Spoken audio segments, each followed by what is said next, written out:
Paragraph 9. Okay, paragraph 10. She finally starts talking about something. Like, how bad is that, dude?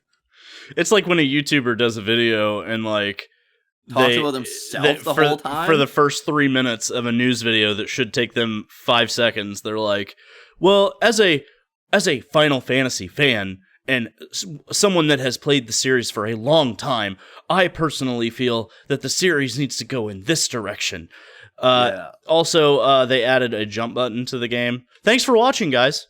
Yeah.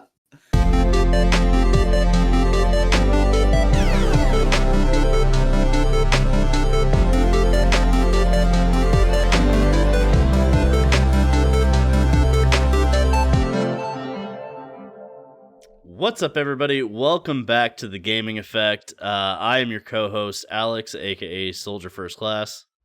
I am Corey, aka Dookie03.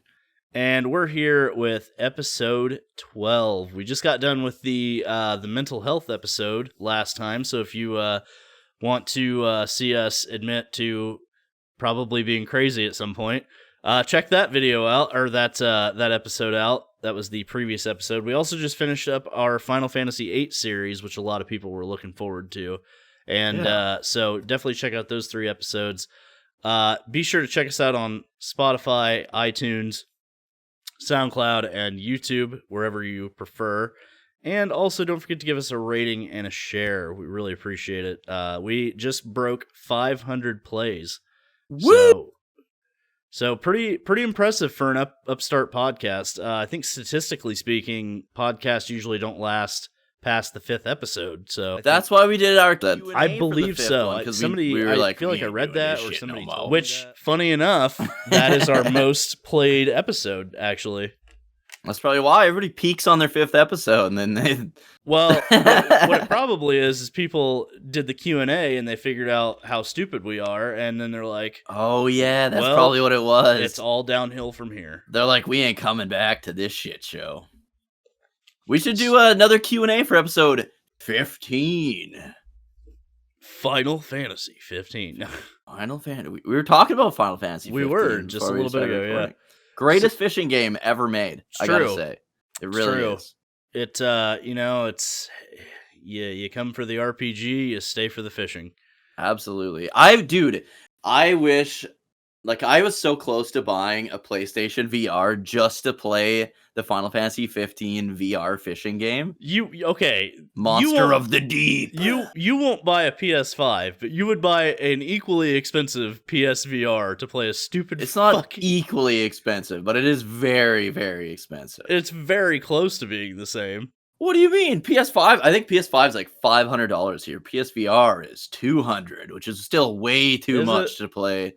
Yeah, dude, I saw it in the gaming shop. I was in the city this past weekend, like the big city. That's why you can see my Bucky O'Hare action figure over there. But I grabbed some stuff while we were in the city, and I saw a PlayStation VR, and I was like, oh, I wonder if these came down in price. And no, they have not. They're still like $200, man. But PS5s, there's no games. At least PSVR, you got the fishing game. Jesus.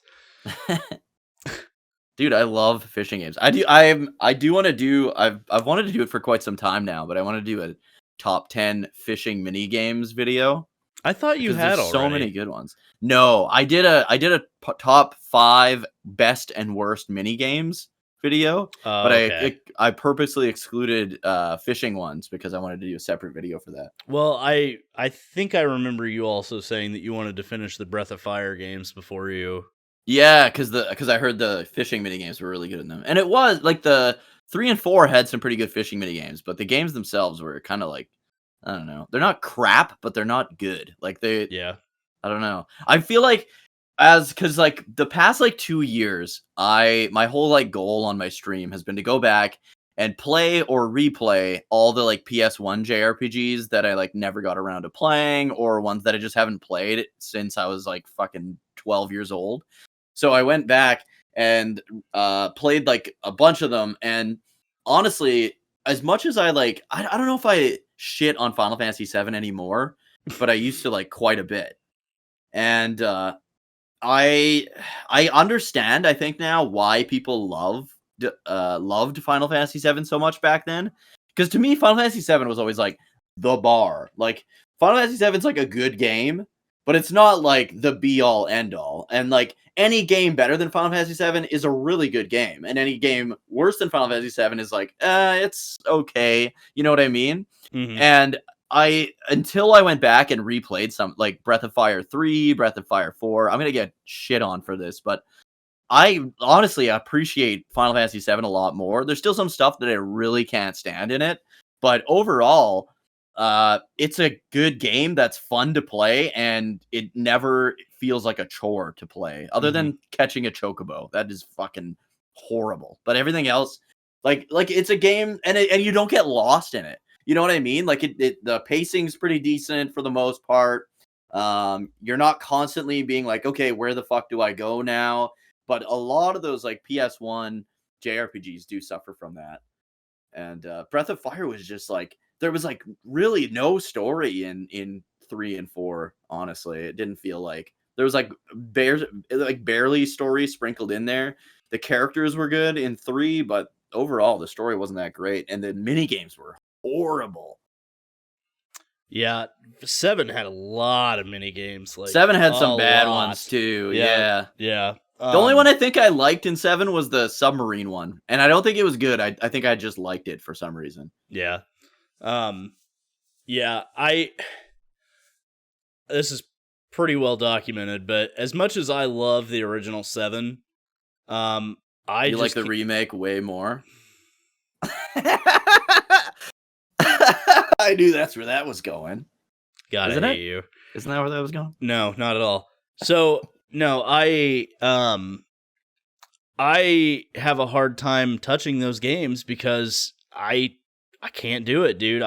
Every time I think of the fan base and like how I was treated and like how just batshit insane some of those people are, and I'm not saying all, like not all of the 7 fans are fucking nuts, but Yeah. like, okay, for example, Ever Crisis this weekend or this past week has like a crossover event right now with like Final Fantasy IX. Yeah. And like a bunch of the characters are wearing like Final Fantasy IX outfits, or they have okay. Final Fantasy IX themed haircuts or something.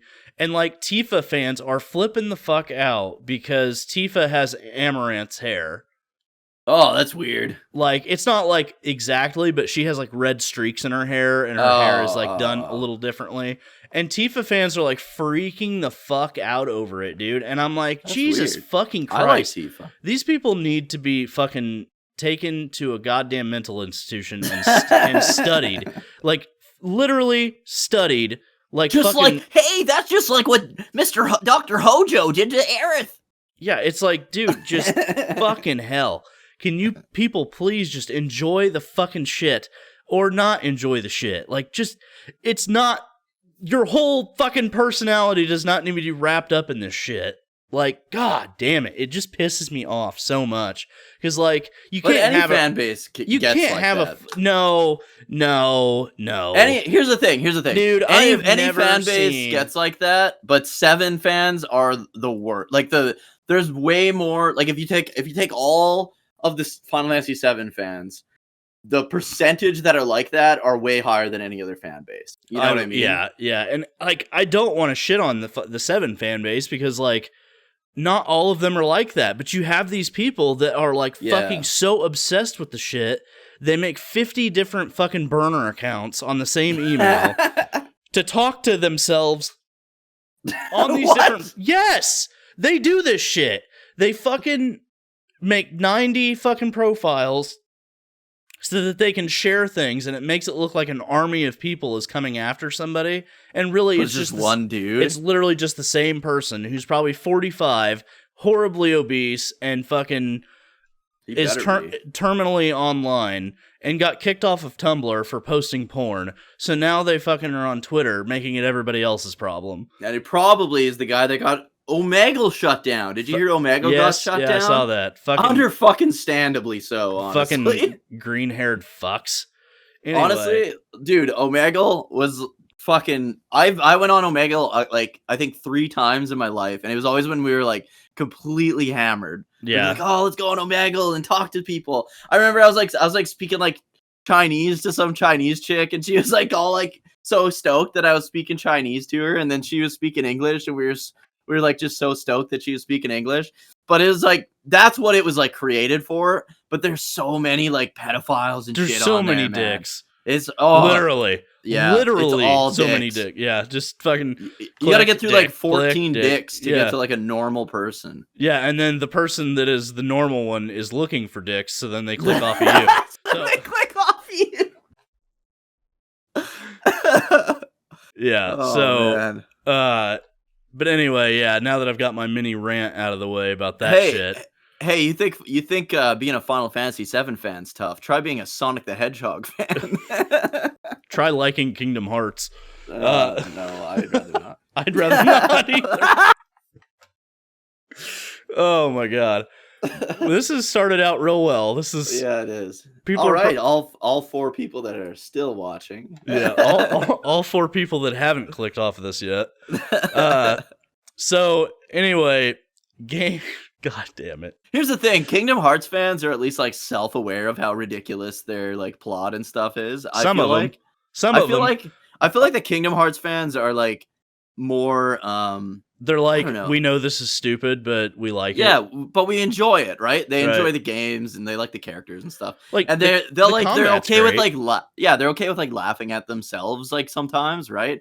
Whereas and so are Sonic fans, but Final Fantasy VII fans are not at all. Yeah, and I think that's maybe why they're always seen as like the worst. Yeah, because like Sonic fans are like, yeah, I'm literally beating off to a bat with tits. Like, okay, I can see why maybe somebody's criticizing me. You know what I mean? I can see why someone might think I'm weird, but yeah. But Final Fantasy VII fans are like, no, you're the weird one.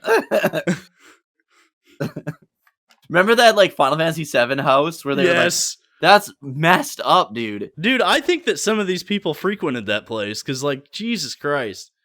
Just stop by the old FF7 house for the afternoon. Dude, when your name is Soldier First Class and you literally don't ever talk about Final Fantasy VII because these people are so fucking insane that you just don't want to take part in it. Like, do you realize the irony here? Like, yeah, I do. But anyway, let's fucking move on. Big Zack Fair fan. Yeah, fuck you. Anyway, so I fucking hate you sometimes. All right, what we've been playing / excited for. You go ahead because mine's gonna be a little bit longer. I've been playing Dragon Quest IV in preparation for Dragon Quest Monsters 3: The Dark Prince. Dragon Quest IV is or Dragon Quest Monsters 3: The Dark Prince is like a prequel / happens at the same time, but from a different viewpoint. So it's like Final Fantasy VII Remake. No. It's like Digimon Story, Cyber Sleuth, Hacker's Memory. It happens kind of before as well as during Dragon Quest IV. So I've been trying to refresh myself. I've been playing the DS version of Dragon Quest IV, which I've only played through this is my 3rd playthrough of the DS version, and there's little differences from the NES one, and it's very like confusing every now and then because I'll be what you got going on there, bud? I don't know. It's very like I'm not even high. There's subtle changes and like they're so subtle that I don't notice them, and then all of a sudden I'm like, what am I doing right now? Like, because I'm used to like doing things in a certain order in the NES one, but they like shift the order up a little bit sometimes. And it's honestly most of the time for the better other than the beginning. But this is actually my first time, and Dragon Quest fans are going to crap on me for this. This is my first time playing through a Dragon Quest game and actually using party chat. So party chat is basically all your party members will like talk to you and stuff. Yeah, it's like Dragon Quest 11.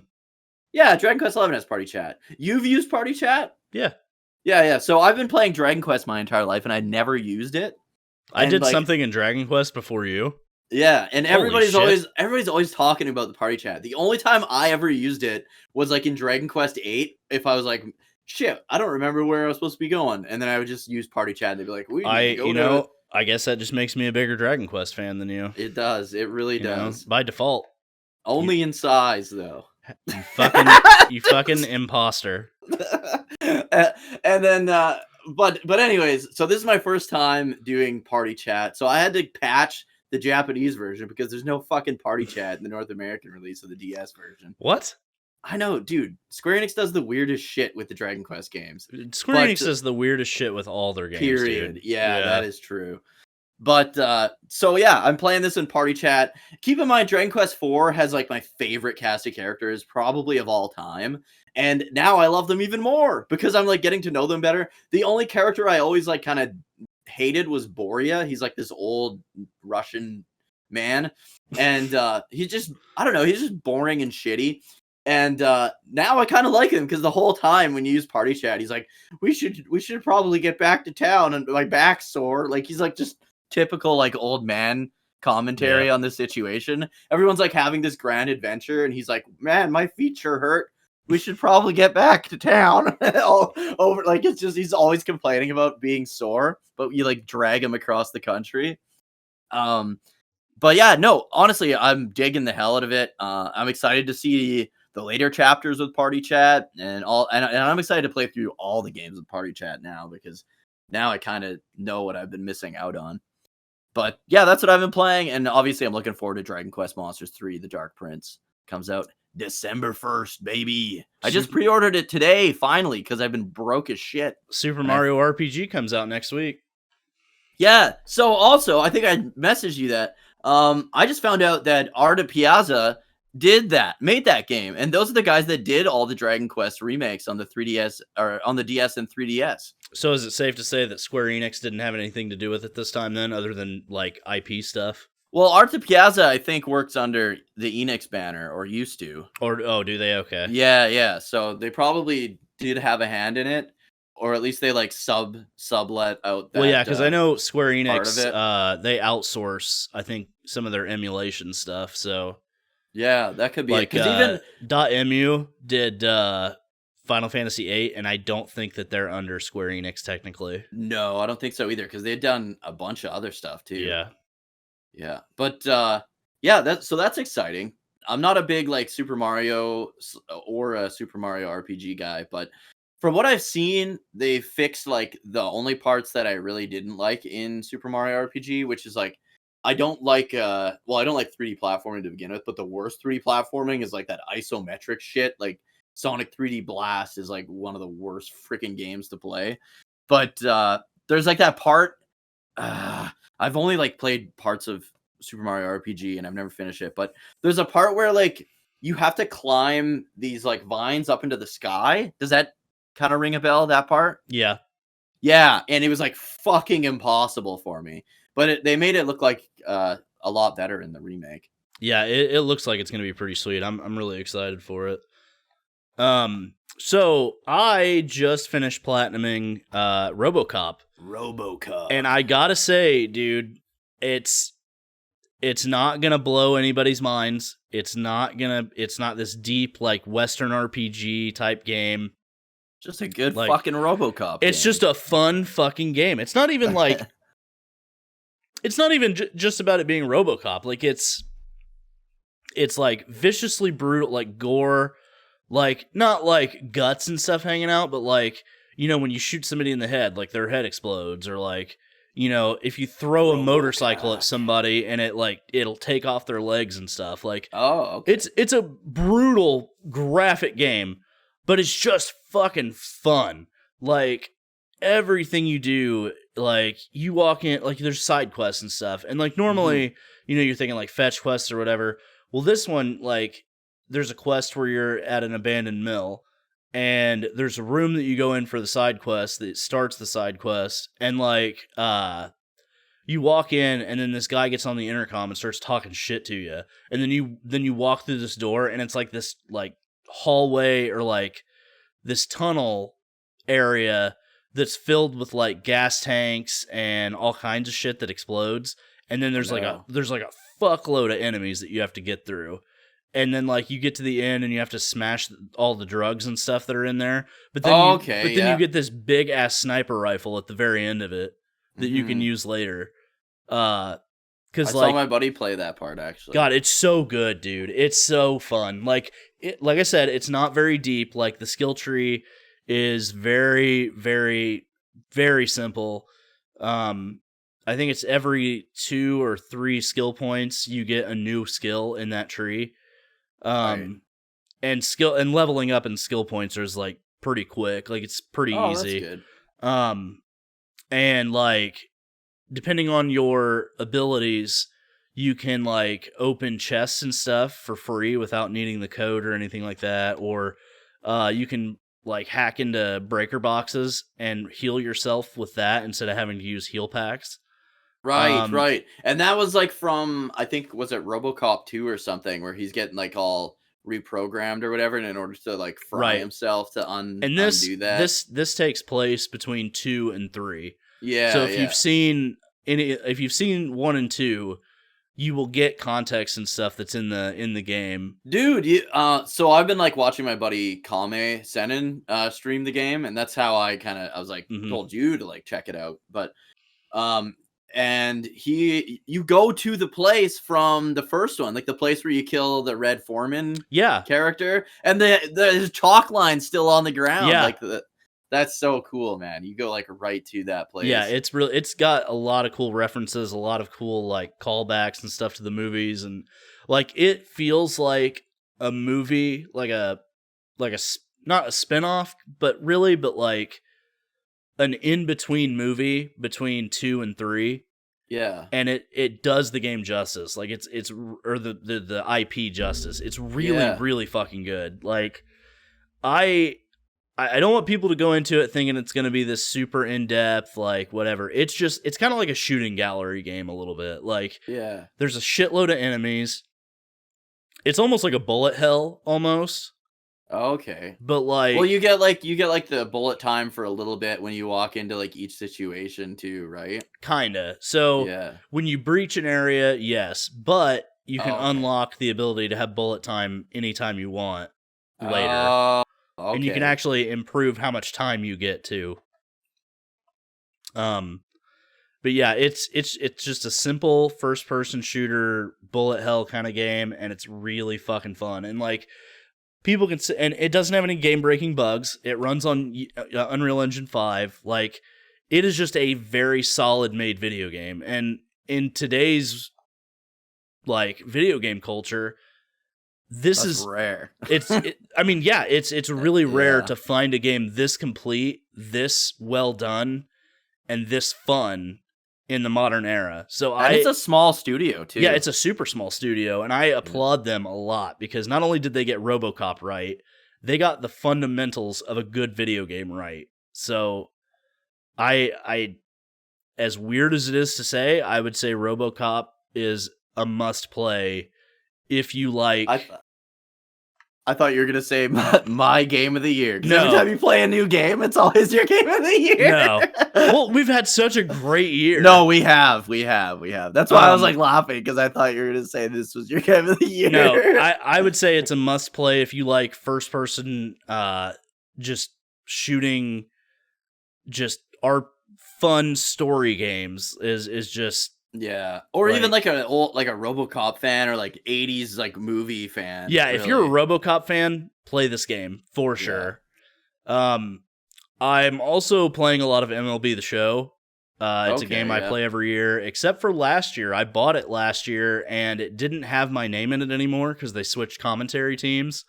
So they took my name out of it and they put it back in this year. Your name used to be in the game? Yeah, my name used to be in the game, like my last name. Because they can say your name, right? If you have like, if it's part. I'm always in like the UFC games. I'm always the Warrior. Yeah. Well, see, if you have an actual name that they have in their files, it will say your name. But if you don't, then it'll usually do like, oh, this player, or if you have a nickname or whatever, it goes by that. Been playing a lot of that. I actually just started playing Fallout again. Fallout 3 specifically. Okay. I played a little bit of 4 today, but I had my son all day because my wife was at work, so I didn't really get a chance to play a lot of it. I heard 4 wasn't as good as 3. Gameplay wise, 4 is really good. Game wise, 3 is way better. Okay. I really like 3. New Vegas is my favorite, but I just started playing 3 today, and it's because I stumbled upon like a lore video today on YouTube or yesterday on YouTube, and I was like, I'm gonna watch this, and it was like a recap of like how the world of Fallout came to be, like the war and all that, and like the nuke dropping and all that stuff, and so I decided to start playing 3 again. Because it got me really interested, and I was how we talked about the other day, how like I get obsessed with stuff, I start researching. Yeah. That's what happens. I get obsessed with something, I start researching, and now I'm playing Fallout 3. So, not sure what kind of run I'm gonna do of it, whether it's gonna be like good, evil, whatever.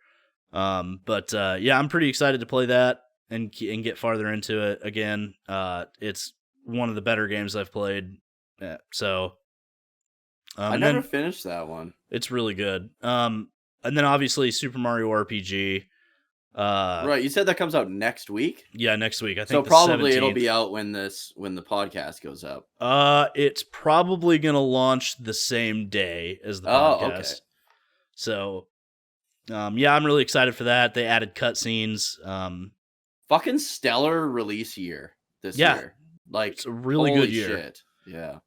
So. It's been a really good year for games for sure. Yeah. So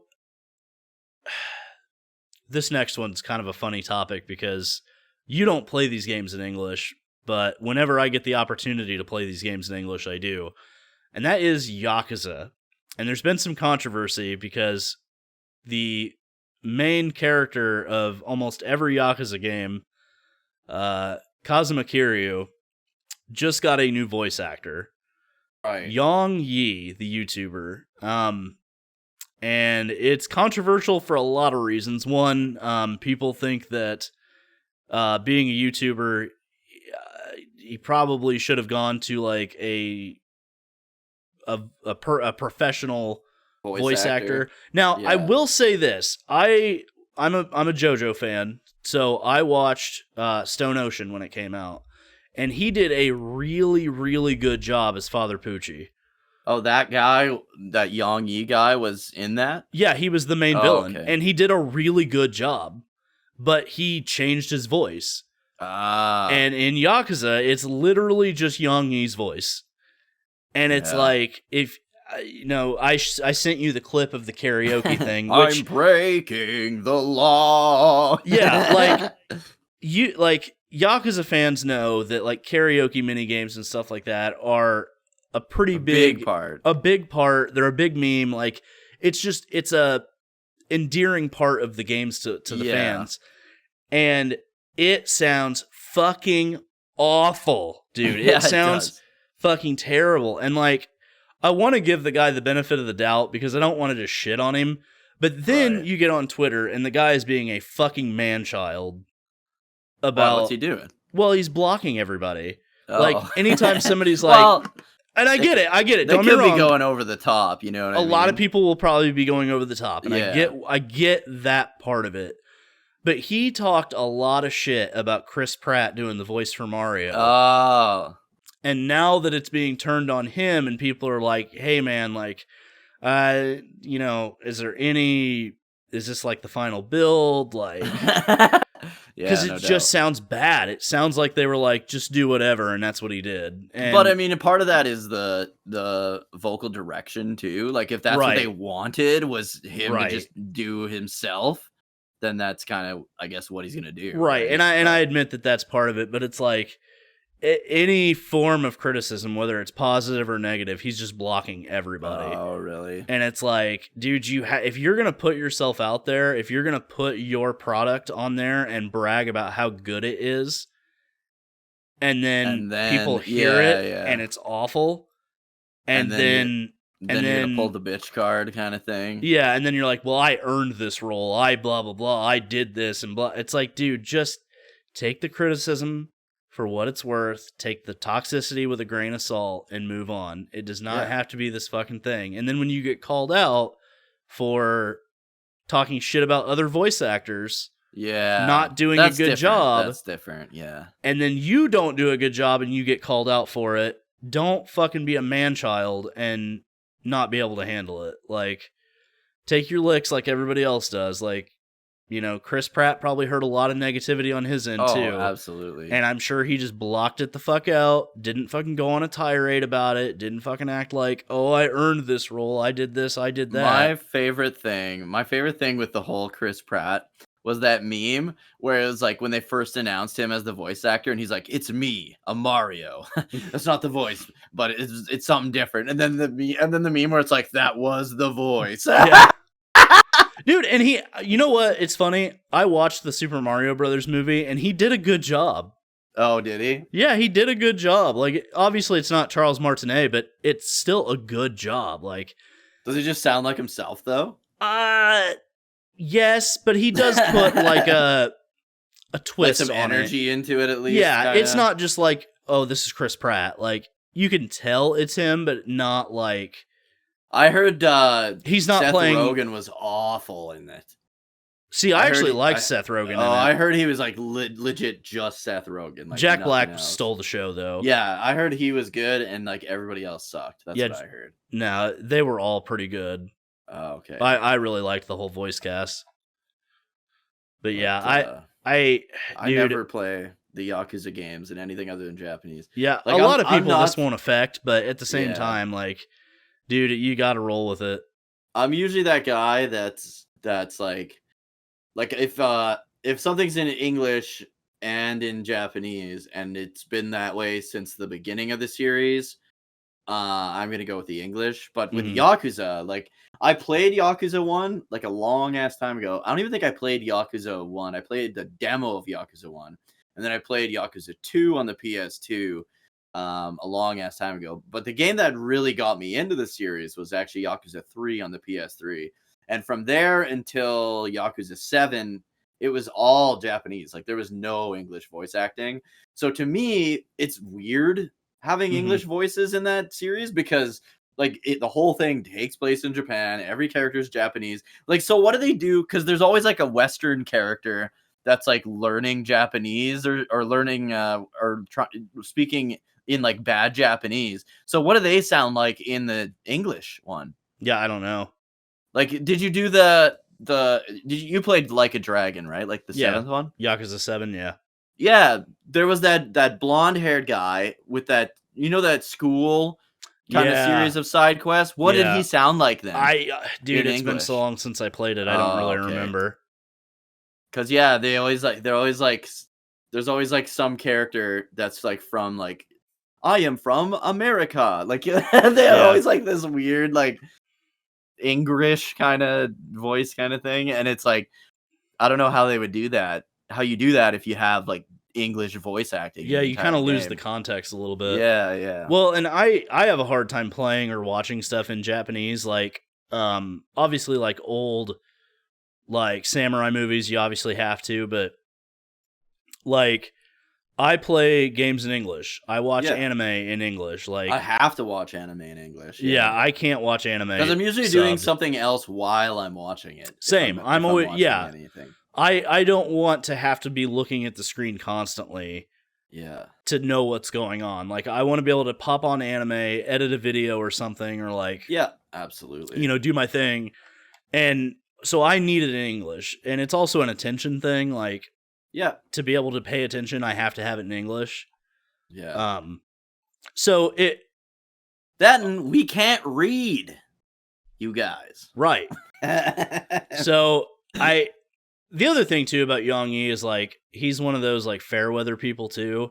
Like, what does that mean? So like, okay, when Cyberpunk was about to come out, right? I think he got a chance to play it or something, and he was like, "This might be the greatest game I've ever played." Like, blah, blah, blah. And then as soon as he saw all the fucking negativity about it, he hopped on that train. Oh, one of those guys. Yeah, he fair weathered it. He was like, when everybody was loving it, he was all loving it. But then as soon as the negativity came out, he completely fucking swapped his story and was like, this might be the worst game ever released, Yeah, I know a lot of people that were like that with Final Fantasy VII Remake, but Hey, listen. You weren't, thankfully, Yeah, but a lot of people were. yeah. They kind of just follow the crowd, I Well, guess. in Follow what gets reverse, them actually, views. it was in reverse because it was at first everybody was like, "What the fuck is this?" And then all of a sudden, as soon as the positivity started running in, they're like, "Oh, I love it now. Now that it's positive, I love it. It's just it's Now mind that it's blowing and popular to brilliant. like it, Yeah, now that it's popular to like it, now I like yeah. it. Like, yeah. So anyway, not to harp on all this because it's a dead horse we're beating here, but Dude, I remember, like, this is fairly off topic, but kind of on topic. I remember when Star Wars Episode 8 came out. So, like, not the first of the new ones, but the second one. yeah. I was like, that's the best fucking Star Wars movie ever made. Dude, I was like, I remember walking out of the movie theater, me and my buddy Paul, and I was like, that was better than Return or Empire Strikes Back. I remember saying that, dude.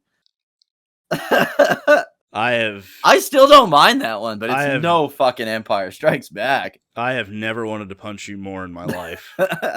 Right in the face. Yeah, it's the ninth one was really bad, but I didn't mind 8, honestly. I still like that one, but I think the prequels So here's the funny part, and it's gonna roll back to Final Fantasy because yeah. Final Fantasy has this weird thing where like people hate it at first. The modern era anyway. People hate the game at first. And then 10 years later, we pull this revisionist history shit where now all of a sudden, well, the game was pretty good, or it wasn't that bad, guys. Like, there's a lot of new then Final Fantasy 13 fans, and then you have the fucking the revisionist history shit where all of a sudden, oh, this game isn't that bad. I really like this game, and then they just pop out of the fucking woodwork, and you're like, yeah, Final Fantasy 13. Final Fantasy 13 is going through that right now. Actually, there's a lot of people that are like, man, I like this game. Like, whatever, if you like it. Look at Final Fantasy 15. It's starting to happen with it, too. See, 15 I always liked, honestly. I always liked it. Yeah. Like, I liked it, but I liked it. There's definitely better Final Fantasy games. I liked it knowing its flaws, right? Yeah.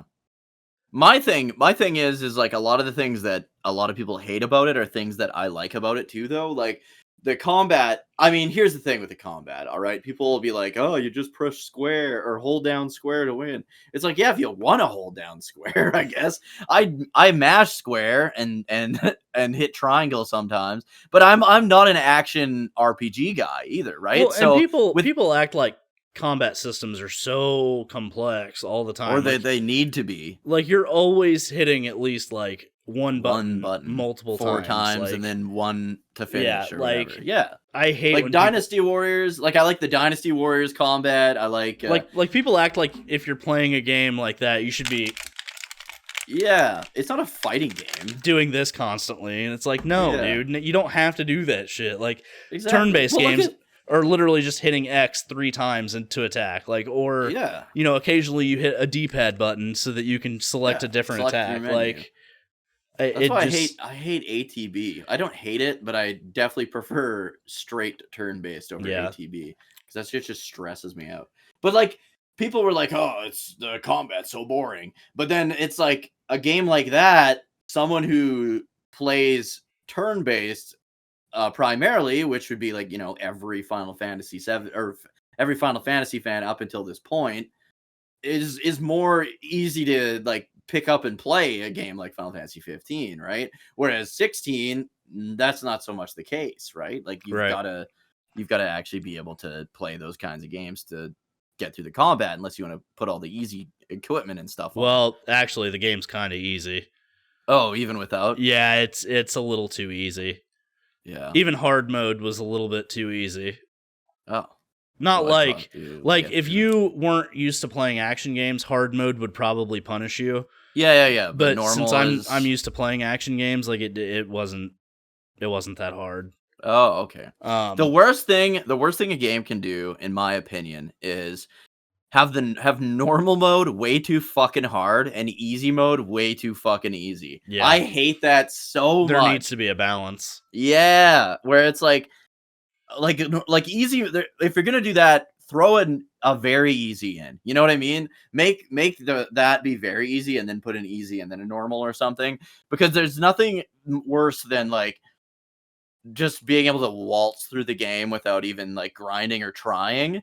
Unless that's what you're going for, like yeah. Like if you're just trying to run story, it's okay, but like, but even then, it just gets so boring because then every battle is like, okay, when's this done? Like, you know what I mean? Right. Like at least you need a little bit of challenge to have fun. I feel like without any challenge, it's not fun at all. For me, if I'm trying to get through a game because I'm trying to like, now I don't do this anymore because I don't make a lot of videos anymore, but like when I was trying to get like footage, specific cutscene or I was trying to get through the story because I was trying to like refresh myself. Having that option is okay because then like I don't care that the combat is whatever. Like game journalist mode. Yeah, really. But speaking of turn-based, this is kind of a good segue into the next thing. It is. So the Golden Joystick Awards were today, and so as of this recording, it would have been, or as the time this episode comes out, it will have been a week ago. But today the Golden Joystick Awards happened, and Larian Studios went a straight 7 for 7 in nominated to win awards. Is that the Baldur's Gate? It is. Yeah, they won. They like cleaned house. Dude. They won Best Studio. I believe Asterion won. The voice actor won Best Supporting Character. They won, I think, Best Storytelling. They won Best Overall Game. So like Game of the Year for Golden Joysticks. There was 3 other things they won, and they were nominated for 7. It was like, and they won. They did like 7. Best multiplayer or cooperative game or something was one of the awards. I think so. That they won. But I'll just look it up here real quick. But yeah, I just saw like a bunch of people online being like, a lot of the like Final Fantasy 16 stands being like, Final Fantasy 16 is like probably the second best game of the year then because it won 2 awards. And it was like best voice actor and best audio. Like I don't know how you get great. Which like Ben Starr did do a really good job. Oh, absolutely. But I mean, you could have like, not that I'm saying Final Fantasy 16 is the shittiest game ever or a bad game by any means, but you could make the shittiest game ever and have good music and good voice acting and still win those awards. You know what I mean? Like it's not saying that the game is the second best game of the year. So, okay, best storytelling, best visual design, studio of the year, best game community, PC game of the year, and ultimate game of the year were the awards that won. Ultimate game of the year. I found it really funny that the Xbox game of the year was Starfield when it was like the only fucking Xbox game that came out this year. And then PlayStation Game of the Year was Resident Evil 4, even though it's a multi-platform game. Funny. Why wouldn't it have been Spider-Man? That's weird. I hate when they do Game of the Years before the end of the year, man. I think the reason why is because Spider-Man just came out. Yeah. And so they get, like, there's a cutoff date for certain award shows. Right. Like, it's gonna win next year when didn't even come out that year. Yeah, you know what I mean? I think like November sometime is like the cutoff for the Game Awards. Oh, okay. For Game of the Year, like the big award show. But yeah, Final Fantasy 16 won Best Audio and it won Best Lead Performer. Yeah, and rightfully so. Like the audio was really good in Final Fantasy 16. It's very immersive. And Ben Starr did a phenomenal job as Clive. So yeah, I remember you saying he did a really good job. Very, very well earned. But yeah, I honestly, yeah, Larian Studios just blows me away because like people spread a lot of false information when it came to Baldur's Gate 3, and one of them was that, well, the reason the game is so good is that Wizards of the Coast like funded it. And that's actually not true. Larian bought the rights to make a Baldur's Gate Really? game from Wizards of the Coast, and they funded it. Oh, I didn't know that. Yeah, Wizards of the Coast did not fund this game. They had like nothing to do with it then. Well, they own the property, obviously, but yeah. But like no, Larian paid for the rights to make this game. Oh. Yeah, so it was completely funded by Larian, and it Sea of Stars won Best Indie Game. Well deserved, honestly. Yeah, like, well deserved for sure.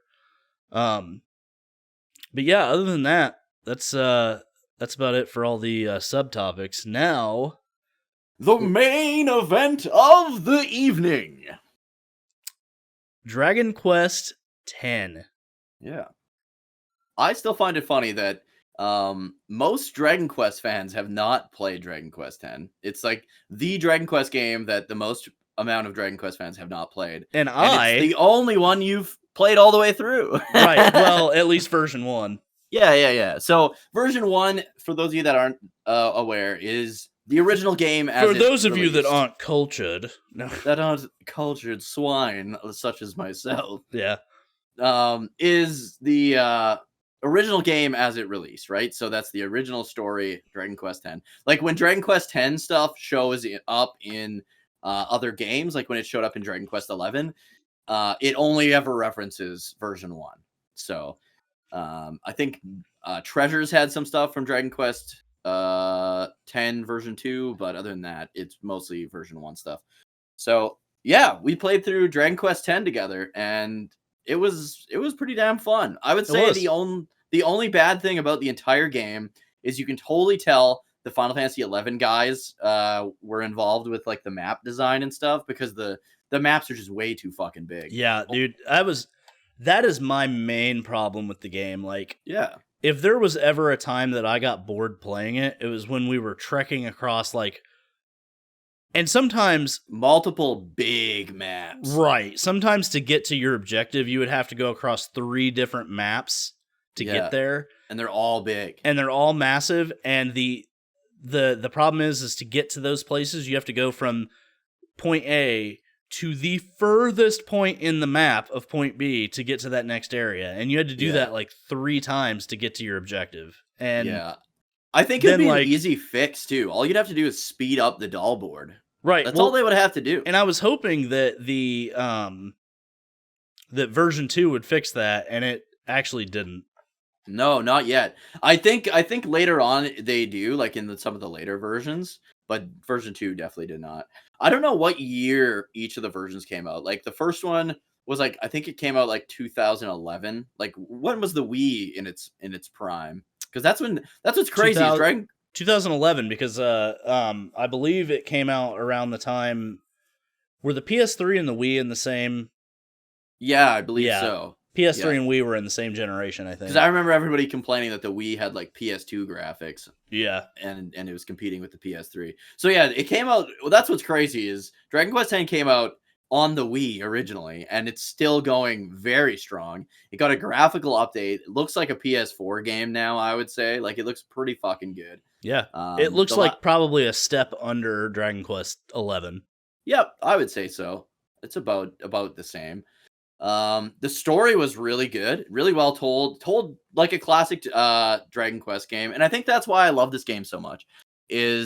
I'm a Dragon Quest fan. I'm not an MMO fan at all. Like, there's probably 2 or 3 MMOs I've ever liked in my life, and I mean, honestly, same. Yeah, and it plays like a fucking turn-based JRPG. Like, anyone who's played Dragon Quest 9, as soon as you play 10, you'll be like, wow, 9 was just a prototype for 10, because it's got co-op battles. Like, it just feels like a single-player JRPG that you can play co-op with your friends. That's honestly what it feels like. And we kind of need to preface this by saying that the reason we're able to play it is through the Clarity Project. Right. Because it's not in English. So you have to download the Clarity Project, get it all set up and everything, and it's actually not that difficult. I was blitzed out of my mind, let's just say, setting this up, and I was able to do it with little to no direction. Yeah. Other Just than go to DragonQuest10Abby.com, DQXAbby.com, and there's like a getting started. It'll teach you how to create your Japanese Square Enix account. It'll walk you through every single step. Just make sure you follow every single step so that you can get it going. If you don't live in Japan or the United States, you will need a VPN. So I've been playing it on a VPN, but it's fine. I've been able to play it just straight through without one. Yeah. Now it does have some kind of bumps and speed, like that, but yeah, like as far as the clarity part goes, right? Like every once in a while, it'll like kick out and then kick back in and stuff. Right. Sometimes it will translate stuff perfectly, and then like maybe an hour or two in, you might get like a few things that don't translate well. Like yeah, it'll be like still super be in wordy Japanese text. There's other times where like so anything that is in the game that is a JPEG instead of like actual text, is still in Japanese. So like the story tab where you like check out where you're at in the story, those will be in Japanese still because they're just JPEGs. There's just standard pictures in the game. But like if you are playing and you're going through the story and there's like a cutscene, all of the text boxes will be in English. Yeah. But you have to do the clarity project, otherwise you're going to be looking at Japanese text and not being able to read it. Unless you can read Japanese, of course, but and the names, your names had to be in Japanese, so I had to help you with your names right, and because the text that you choose in the menus isn't translated. Yeah. So to do your name, you'll have to actually look up your name in Japanese or whatever, just put whatever whatever name you're going to use. But I'll kind of say how I feel about the game because as a non-Dragon Quest fan, like. I think I'm not gonna say like you're biased or anything, but like this is how I feel playing the game as a non-fan because I've played a little bit of 11. I think I got to the you were at Gondolia at least. Yeah, I got past that part because isn't that the part where like you're on that platform at the very end of the city? And then Sylvando shows up with the boat. That's like the best. And he's got like that pose where his foot's up on like the bow and he's just like Sylvando saved me from that general or whatever he is. Yeah, Jasper. Yeah. So I got that far in it. I haven't gotten any farther than that. So obviously like my experience with Dragon Quest is very minimal. That being said, I have to say I really, really enjoyed this playthrough of 10. And I don't know if I would have enjoyed it as much by myself.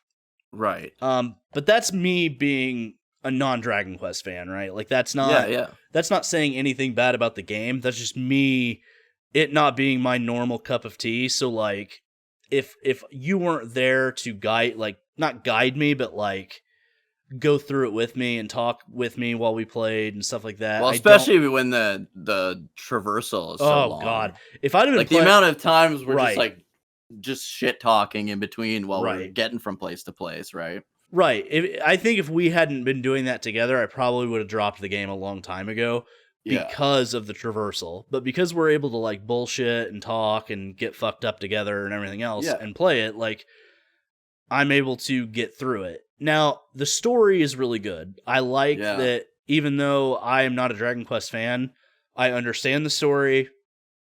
I'm able to go through it. I understand some of the references because I still I'm a Final Fantasy fan and a Square Enix fan, so I still know quite a bit about Dragon Quest. Right. Not only just knowing stuff, but also from you.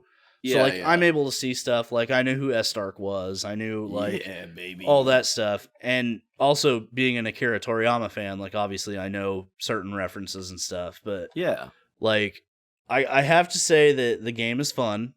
It plays like a turn-based RPG with an MMO element. I didn't ever feel like super overwhelmed. Sometimes it was a little confusing about where to go. Yeah. But I think it's because the world's so big and there's so many like towns and stuff, and it's like, fuck, how do I get to that town? And well, and I like that. So the job quests and stuff. When you do a job quest, you get a 20-point boost a permanent boost to every single stat. Every skill tree. So how many skill trees are there? Like 7, I think, per job class? 6 or 7. Yeah. because you guys, I think probably like 5 or 6 weapons, like weapon skill trees, and then one class specific one that carries all the like perks across to all Right. the other job classes. Well, and what's nice is like, even though I don't want to level swords, so I play warrior is my main class, and because I want to use axes, I put most of my points in axe.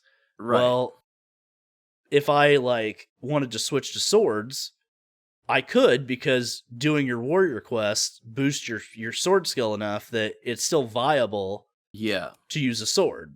Like, so I really enjoy that aspect. Like, it doesn't force you to play any one style.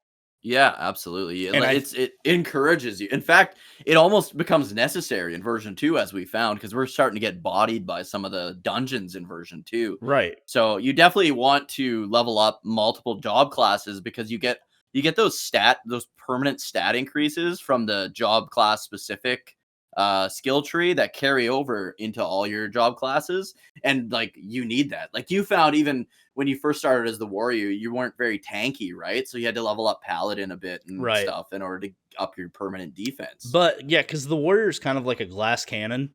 Yeah. Like, I'm going to do 300 damage out the gate, but I might take 150. Yeah. Like, it's... I think the game is pretty well balanced. Like, I never felt super overwhelmed at any one point, but I also didn't ever feel like ridiculously overpowered either. Yeah, it was really good. And I love how all the boss fights, because and this is what kind of like when you told me about the was it the Pokemon Scarlet and Violet or whatever, how you can do the whole game in any order you want. Yeah. But I was like, oh, maybe that's like Dragon Quest X, because in Dragon Quest X, every time you get to a boss fight, you get to choose what difficulty you want the boss fight to be, and there's normal, there's easy, normal, and hard, and you get more EXP, you get more like bonus balls, I think, and stuff like that for playing on hard. And so when you start the game, you'll play the boss fights maybe on normal, maybe on easy, because I think there's like a total of 7 key emblems, or 10 or 9 or something like that, and you only need 6. So maybe there's 10. You only need 6 in order to go fight the final boss. But you can play them in any order, right? Once you get your first one, you can pretty much... Or no, you don't even need your first one, because you didn't get your first ogre one until I was in your party, right? Right, because we did yours first. Yeah. So we did the Weddy stuff, and then we did the ogre stuff. So you can do them in literally any order. So it's like... having a difficulty selector in each boss fight just makes it more balanced, even, I find, because you can, if the boss you're going to fight last could be the boss that somebody else fought first, you know what I mean? So, well, right. And the only problem with Pokemon Scarlet and Violet was that the game didn't scale. Yeah. So if you went and beat the gyms in reverse order, you'd obviously be pretty OP, right? Like, yeah. But like, let's say you did gym 8, and then 7, 6, 5, 4, 3, 2, and then you got to gym 1, you would completely annihilate the gym number 1, because those Pokemon that you're going to face are super low level, because the game doesn't scale based off of what you did. Yeah, so to me, it wasn't designed properly for the ability to do it in any order. Whereas Dragon Quest X was. Dragon Quest X feels like it was balanced to be done in any order. Yeah, absolutely. And I think they did that because, like, if you're going to play together, you're not going to start in the same location unless you start as the same race. Yeah. So they did that because, like, okay, I started Ogre, you started Weddy, we both had to get through our introductory places, but what happens if, like, I'm an Ogre and I try to do the Weddy thing first, and the Weddy's high level? For me, because I'm not Weddy. But because you're Weddy, it's okay. But then when you go to do mine, the Ogre one, what if yours was super unbalanced and way too hard and you couldn't do it? Then it'd be like, what's the point of us playing together? Exactly. But because it's balanced that way, we are able to play together and do everything in any order we want, and it scales with us. Yeah. And it's just, it does such a good job of that. Another couple things I really love about it is Dragon Quest is, like, I always explain, like, Final Fantasy, I think I've said this on the podcast before, but Final Fantasy to me is like the plot is played out like a movie. Whereas like here's the bad guy, we're chasing the bad guy, we're helping people along the way, but our objective is always to kind of chase this bad guy. And in or like chase the main plot. Whereas Dragon Quest is always like an exploration adventure where you go from town to town, you find out, you learn what each town is going through, and you help each town. And Dragon Quest X does such a good job and in using like the key emblems to make this even more important than it is in even other Dragon Quest games, because each main city has a key emblem that you need in order to access the final dungeon, right? And it's just like, and each town has its own like greatly told story, honestly. Well, And and that's some are better than others, obviously, but it's just the way that the stories are told and everything is just perfect.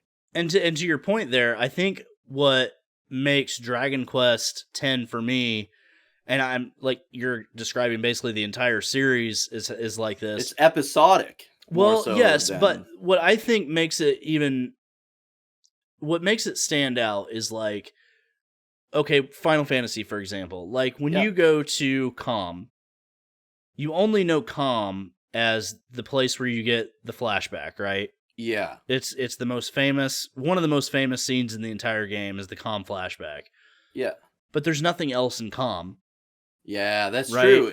Like, yeah. You only remember each you, town for the event that progressed the story, not Right. so much the town itself. Then you and the move people to like the Chocobo Ranch, and you meet that guy, and then you move on, and then you go to the cave, and then you move on, and then you get like you're constantly moving to the next segment of the game, and not really getting to know the people there a whole lot. Mhm. Like you do, but you don't.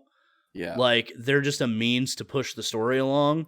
Whereas Yeah. like in Dragon Quest, there is an overarching story, but some of the character moments are more there because you get to know those people better than you do in a normal game.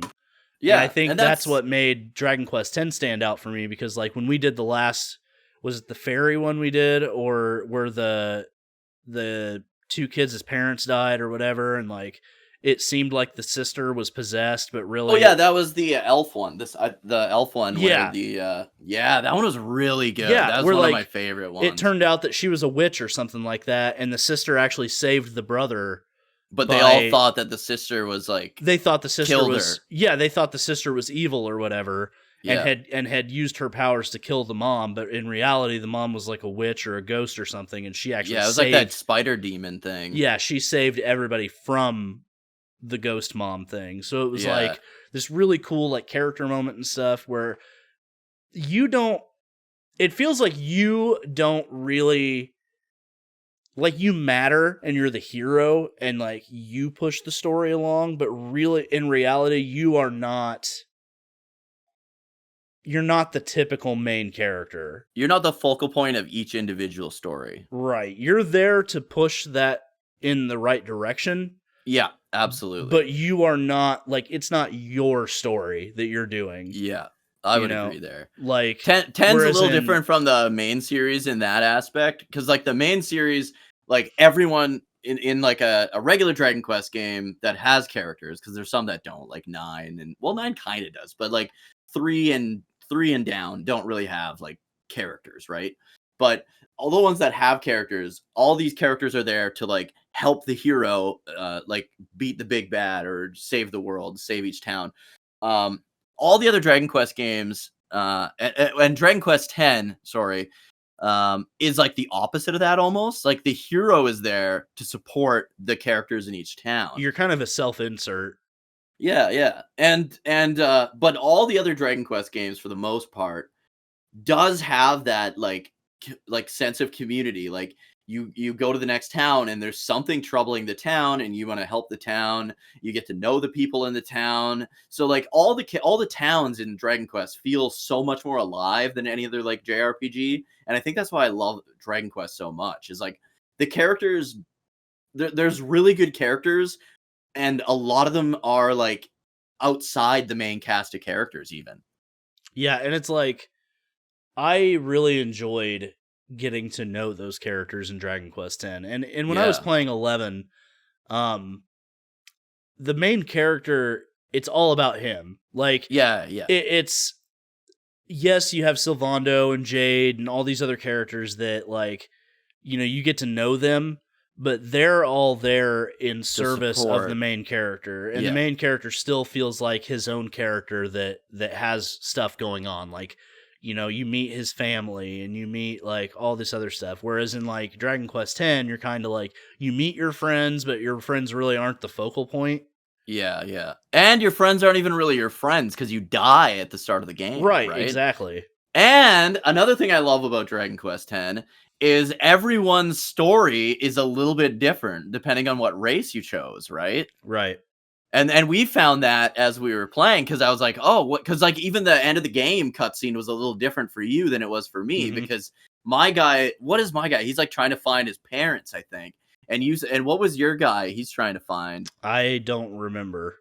But I just remember like, yeah, it was completely different because and the way it kind of like starts is you like possess somebody that died and they come back to life. Well, and then they you all kinda die assume, they all die in like funny ways too. yeah, it's yeah. The Puklipo character is fucking hilarious. I created a Puklipo character just to see what their start thing is, and they're literally like, it's like the horse and buggy hearse going back to like their town to go bury him, and then you just like sit up, and the guy's like freak the fuck out that you're like back from the dead, and you're like juggling and doing all this stuff, and because the Puklipo are like entertainers, that's like what their race is like known for, and the whole town's just like super stoked that that they think you fooled everybody into thinking you were dead, and so they're like, oh, you did the biggest trick of all. And then like, but like the character actually fucking died. Nice. But it's just like stuff like that. Like Dragon Quest has so much of that charm, and then there's so many like side characters that are so fucking good.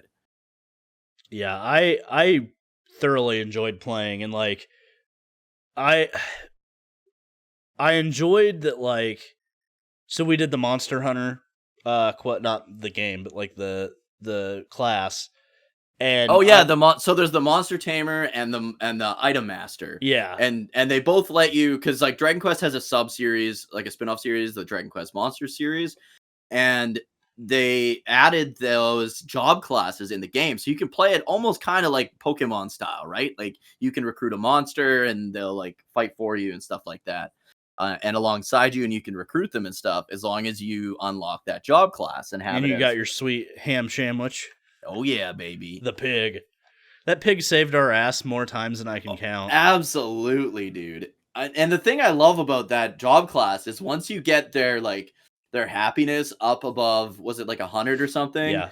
Then you don't even have to be that job class and they'll still be in your party. So that's a nice thing too, because then me and you can basically fill out our own 4-man party, me, you, and then both our pets kind of thing, right? But that's it. Oh, another thing that this game does so well that like I don't know if any other MMO does is if I'm playing and Alex is not online, I can go to the bar and hire his character to be in my party as an NPC, like party member, and he'll be battling. And then next time he logs in, he gets all the EXP that his character would have got. Which was really nice because I leveled up multiple times because of that. Yeah. It's super awesome. Like it's honestly, there's a lot of good best systems in the game. I just wish sometimes that they were more better explained, but I also realize that it's because it's a Japanese game being translated. Yeah. Like actively translated and not one that the company translated. Mm-hmm. Because like sometimes when they translate games, they alter it a little bit to make sure that the player gets the context of what's going on. Localize it instead of just translate. Yeah. Right. And sometimes like, I didn't know that the explanation was to go to the bar to hire people. You had to tell me that. Right. So it's like if I know that if it were localized it would be better optimized for English play, but there was times where I was like, man, I really wish I knew what to do or where to go to do certain things. But other than that, like I honestly had a phenomenal time playing it. Yeah, it was just fantastic. And the final boss, I like so I think my highlights of the game were definitely like the final boss fight was really fucking good. Like it was better than I was expecting by far. It's of course he had multiple forms because it is a Dragon Quest game. Oh yeah. His forms caught me off guard big time. Like I had no idea he was going to turn. I don't want to spoil what he turned into, but I had no idea he was going to turn into that. And then once you beat him, that it almost had like that Resident Evil, like get the fuck out of here chase at the end. There's never been a Dragon Quest that has done that. Well, and it was really cool too because like I really enjoyed the way they handled it, like the way they handled the entire last fight. Like it was a lot of fun. It was really good. And we were both in the cutscenes, if I remember correct, too. I think so, yeah. I really liked, too. So you're like running, you jump, there's that spiral staircase, and this thing's fucking, I don't want to say what it is, but there's this thing fucking chasing you, and you have to escape or you're fucked. And you just like jump down the thing, and you're like, oh, did we make it? And then all of a sudden it's coming down, and you're just like, oh man, it was crazy. And then the best part is the thing, your means of like getting into this like realm is that fucking like paddle boat, that swan paddle boat. Yeah. because there's like this ancient there's this ancient spell that creates like this ship that can let you go between like realms, like into like the demon realm or whatever. But basically the spell was like, first of all, it was like cut off and is fucked up. And that brings me to the other thing one other thing that I wasn't a big fan of was the ending did drag a bit. The ending you had did to go drag. Back to the past to prevent that, to play those shitty mini games. Shitty games that suck ass. No, you had to go back to the past to because the spell was lost originally, right? The ship spell or whatever. So you have to go back and basically like help preserve this spell through that family's bloodline or whatever. And like the concept is cool, but they dragged that part out way too long. It's like they tried to Chrono Trigger it without understanding how Chrono Trigger did it so well. Yeah, I think so. And it's like because I think if I remember right, well, while you were streaming it, we were actually having a conversation about how like we thought we were going to be at the end boss at a certain point, and then all of a sudden it was there's like 3 more hours of play, it was like, here, go do this, now go do that, now talk to this guy, now get this, now fucking go back to the past, and now you have 3 more hours before you can get to the final boss. And and then it did that shit where we thought we were at the final boss, and they're like, hey, you need to go back to this settlement so that you can talk to this guy, and then you have to come back to the mountain, and then you can go fight the final boss. Yeah, and it's like, and then they faked us out because when we got back to the mountain, they pulled that, oh, well, I guess blah, blah, blah, we're going to have to do this, and then the guys like cast a spell, and then we could go, but... Oh, yeah, I remember that. They made us think we were going to have to do it again, and then they're like... Then the guy's like, no, I'm just kidding. I can do this. Yeah. Or like that other guy showed up. The old sage guy. I think that's the problem with a lot of MMOs is that when it comes to the end of a segment of the game or an expansion or a version or whatever it is for that MMO, they don't know how to seal the deal all. Like, do you know what I mean? Like, well, no, because I don't play a lot of MMOs. Well, so 14 does it too, and I want to say there's another one that does it, but like you get to the very last segment of the game and it's almost like they're trying to stall for time because maybe they had a goal of how much time it should take you. Right. And they don't want because obviously like with MMOs, an expansion might come out 2 years later or, sometimes even longer. Right, so they don't want the story to end. So they don't want you to like blow through the story in 2 days and then be bored and unsubscribe, right? So they kind of pad time in certain areas to make it longer than it should be. And I think a lot of MMOs towards the end of their cycle, that's when they do it. That's when they do it, is at the end, because you've got all this build up to the final confrontation, and then all of a sudden they're like, well, to fight the final boss, you need the fucking key of remembrance or some stupid shit. And they're like, to get that, you need to spend 10 more hours. Yeah, and I feel like that almost like takes away from the excitement. The build up. Yeah, because I remember like when we first got to the mountain, like Nurgle's Mountain or Nelgil's Mountain, whatever you want to call them. You get to the top and like we were like primed and ready for like final boss fucking time, right? And then it's like, oh, you need the spell, that ship spell, in order to cross over into the demon realm. And you're like, and the concept was cool, but the execution was Right. what sucked, right? Because it was like, oh shit, we got to go to the past, and like it was cool for the first hour, and then there's like 2 more hours. Well, and it wouldn't be so bad if fast travel wasn't limited to zoom zones and yes, traversal didn't take so goddamn long. yeah, that's true too. Again, if the traversal was sped up, that would have probably shaved it down to about an hour and a half instead of 3 hours. Honestly. Well, and but again, we run into that thing where like it was version 1 and they didn't want the game and that was the whole game at that time. And they didn't want the game to end. Yeah. So you make big ass maps, you make a certain walk speed, and then it feels like you're on this grand adventure for several hours, but in reality, if they were to shave all that down, it'd probably be a 20, 30, 40 hour experience. But, you know, I bet this game would be about 40 hours, and I bet like with the smaller or the faster travel or whatever. But I think, how long did you check your time? Because I'm at like 72 hours, but I spent a lot of time fishing. I think I'm at 50, maybe. Okay, that's what I was gonna guess. I was gonna guess that it would be about 50 hours. But here's the thing, man. Dragon Quest X, if you get the trial version, which is what we're playing, you get essentially 2 full fucking Dragon Quest games for absolutely free. Like there's no payment. I think I've heard that in order to finish version 2, like the final boss of version 2, you have to subscribe. It'll take you right up to his door, apparently, which is super heartbreaking, but right. I mean, they got to make money eventually. Well, and that's the cool thing about 14 is like whenever 14 adds an expansion to its free trial, it adds like the expansion and the patches afterwards, but it doesn't add like, obviously, like you would get to the end of like patch 3.55 or something like that. And that would be, you know, 2.0 is A Realm Reborn, 3.0 is Heaven's Ward. And on the old free trial, it would be, you would get to the end of 3.55 and then you would have to pay for Stormblood. Now they've expanded it to be Stormblood.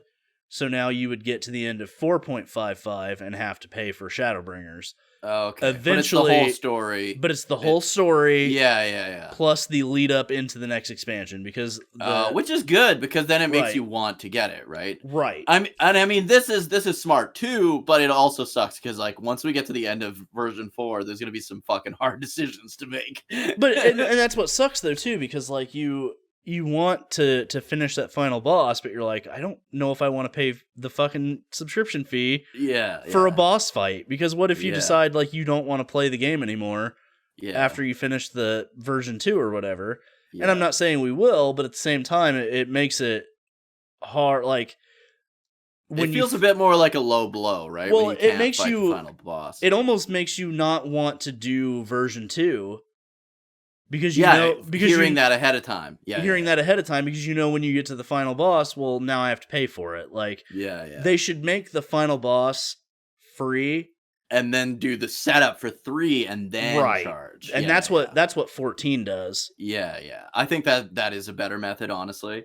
But I did want to talk, since we were talking about like the end of 10 and all that.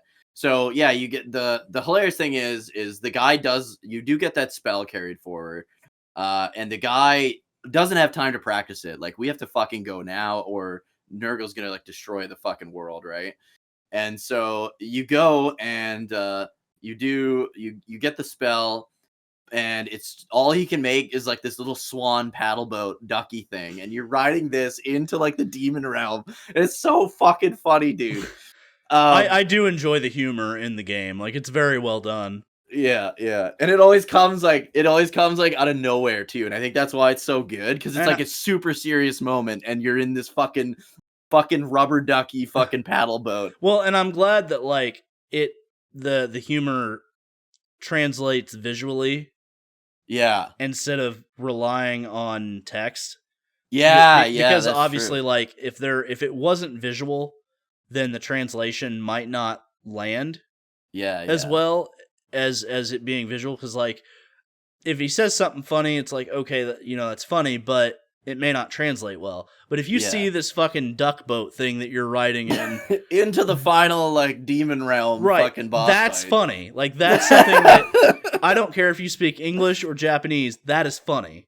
And doesn't it, like, as soon as you cross over, it just, like, burns out and you, like, fall onto the ground, basically? Because he's so shitty at the spell that he can't even, like, hold it together that long. But the other thing is, I will say with the Clarity Project that they really focused, they did a really good job translating specifically during the story cutscenes. Like that's where they really wanted to nail it. And I feel like they really did during the story cutscenes. The only time the translation's awkward is when you're talking to like NPCs and towns and stuff like that. Which I think it would be difficult to translate every single, but the ending was fucking really well done, really incredible. You do get to, I don't want to ruin it, but yeah, the ending was really good. But I feel like more so than the ending of 10 being good, the way they start version 2 was so fucking good. Like it honestly, it felt like this is going to sound kind of dumb, but anyone who grew up watching the original Pokemon cartoon show, when Ash like originally gets on like the SSN and like they're headed to, or like when they're going to like a new region in the Pokemon anime, like it totally encapsulates that feeling. Like you're saying goodbye to everyone, all these like great NPC characters that you got to know over the course of like fucking 50 to 70 hours. You're saying goodbye to all of them. Like you can come back, but you're saying goodbye. Like everyone's thanking you for stopping the Demon Lord and all that.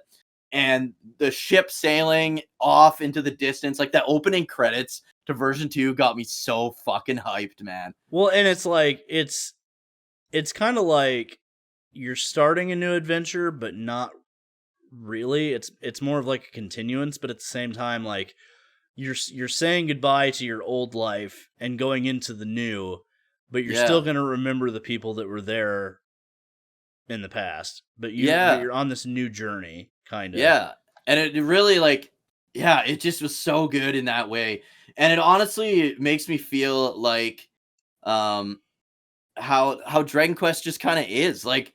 When you're always going from town to town, and then you'll have like a reference to like a past town, and there's always like that victory tour. And this one, instead of the victory tour, they just had everybody come together, and you really feel like you're embarking on a new journey.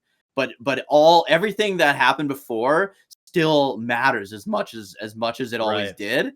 But you're about to embark on this unknown new journey, and it just carries that so much. And the way it introduces like these new characters even on your way there, like that guy with that like reptilian shit on the back, Claw, like, you know, that guy's his name is, like I don't trust him at all. Like there's so many like new characters that are slowly like that's introduced to you like right at the start, because nobody sailed to, because of the spell that the Demon Lord kind of cast over the continents or the countries, right?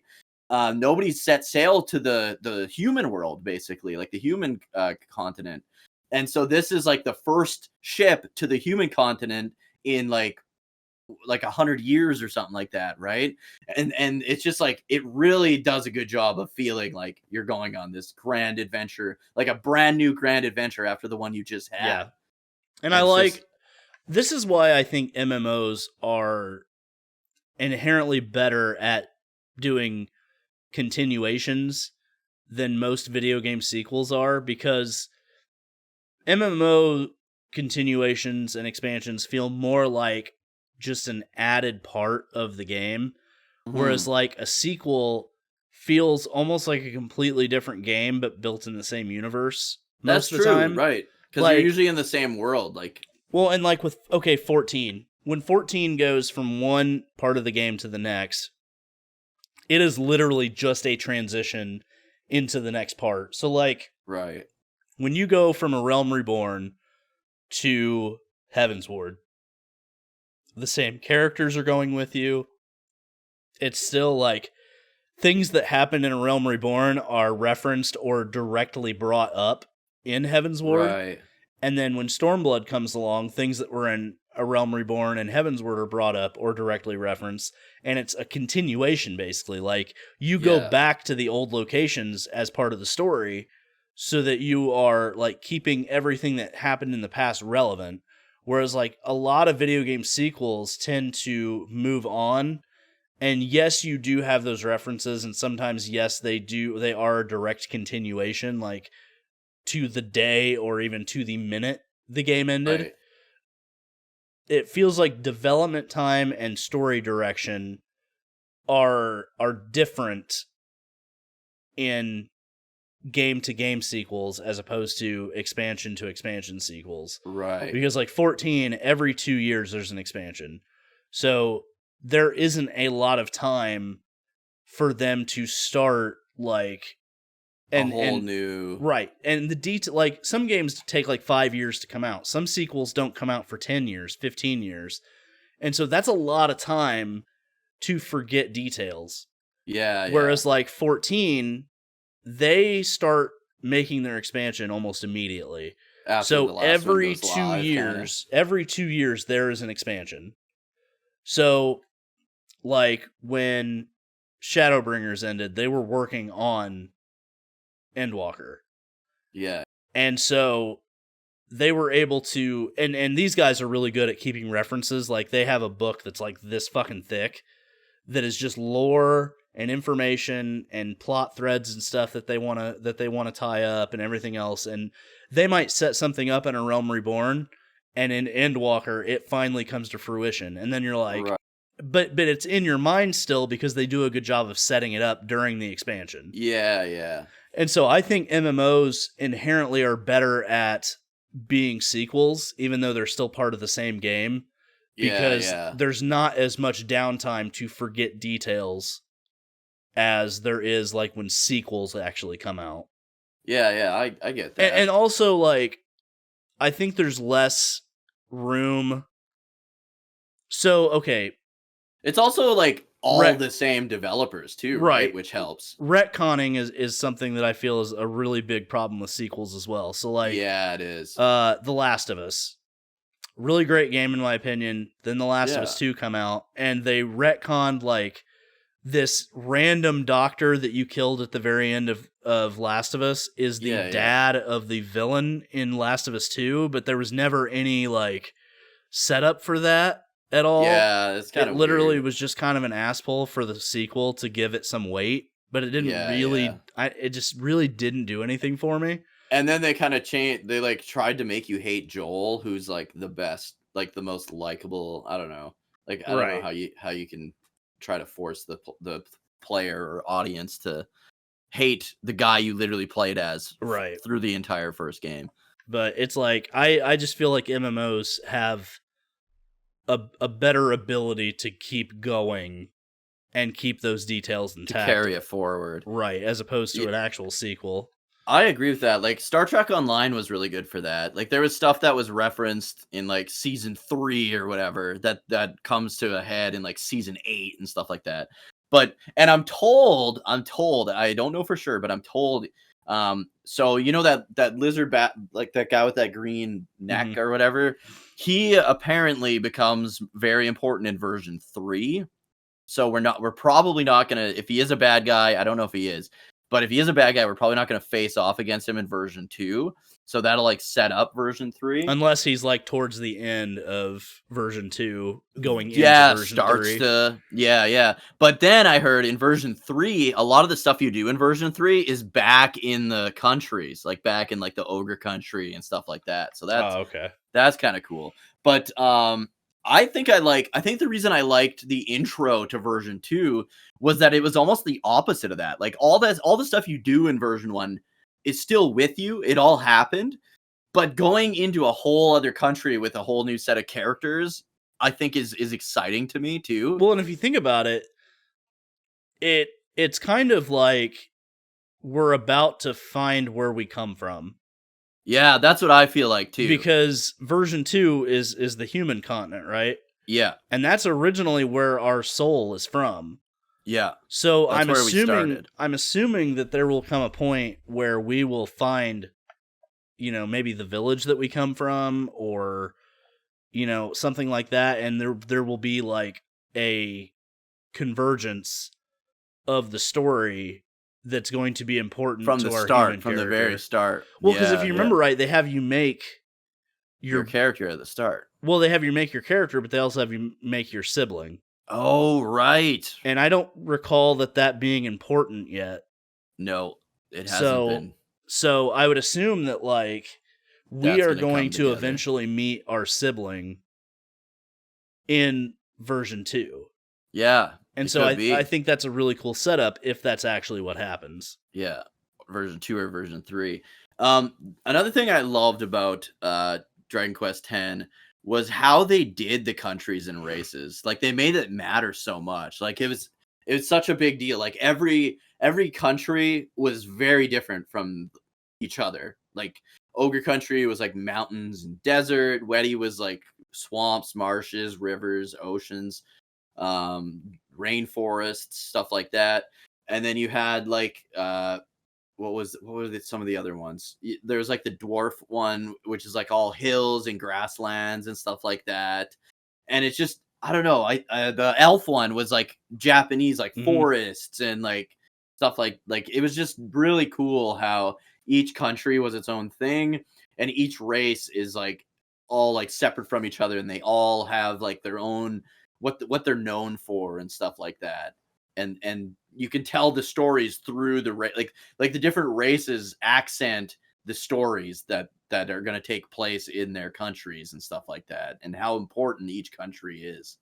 I really like the synergy of the abilities too. Like how, you might have an ability that draws the enemy to you. Like you're Yes. and I have an ability that will attack all enemies within a certain range. And Yeah, so like yeah. you draw the enemies to you, and then I can use my ability to damage them all for heavy damage. So Yeah. it's like it's kind of cool that like the abilities and stuff. And I meant to say this while we were talking about our building our characters, but it just popped in my head, so I figured I'd Yeah, no. bring And that like up.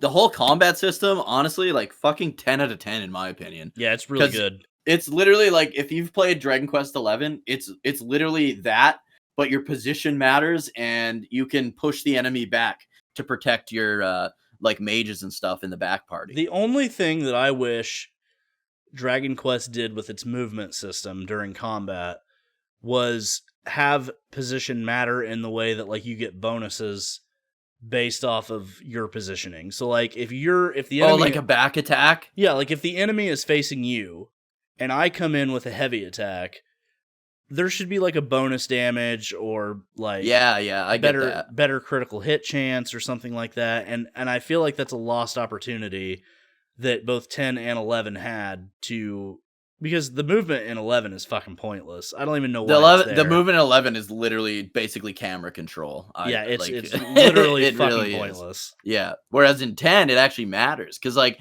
if somebody casts, like, so say we're battling someone and somebody casts, like, Kasnooze on me, I'm immediately going to tell everyone to get the fuck away from me because it's an AoE attack, right? Like, in other Dragon Quest games, it's a group attack. So if you have a group of monsters, you'll cast Kasnooze. Snooze will get cast on every monster in that group. So if you can get away from the guy that's being cast on, then everybody will be in the clear kind of thing, right? Same with like Kabuff. Kabuff will buff all my party members as long as we're close enough, stuff like that. Well, that's how they had to translate it to the MMO thing, because MMOs do area of effect. They do like avoiding attacks through movement, stuff like that. Even in a turn-based system, it had to translate to that MMO style. So yeah, but I love how it's using the command menu. Like if you've played fucking Dragon Quest 1 or Final Fantasy 1 or any of those like the mainline games in either series, and you enjoy that combat, that turn-based fucking command battle menu system, it's that, but you can move around. Like and the fact that like if we like my pig, we're constantly like piling bodies in front of my pig because he's our healer, right? So we're like, if the enemy is trying to kill our healer, you're constantly like trying to push, like you can hold and push back the enemy to keep him away, because unless he's using magic, he's gonna try and melee attack your healers in the back and party. even if you can't like stop them, you can at least slow them down. Yeah. Honestly, absolutely having a blast. Excited to be playing it tomorrow morning. Yeah. We're going to the second the second kingdom or town or whatever in version 2 tomorrow morning. If you're watching this next Friday and we're able to stream Dragon Quest X on the Saturday, then we'll be doing the third probably town. But yeah, it's been a pleasure playing it with you for sure. Yeah. Like it's been a blast. It's been all right. I'd rather play it with someone else. Yeah, I mean, you were the only option, so I mean, I kind of had to like it, you know.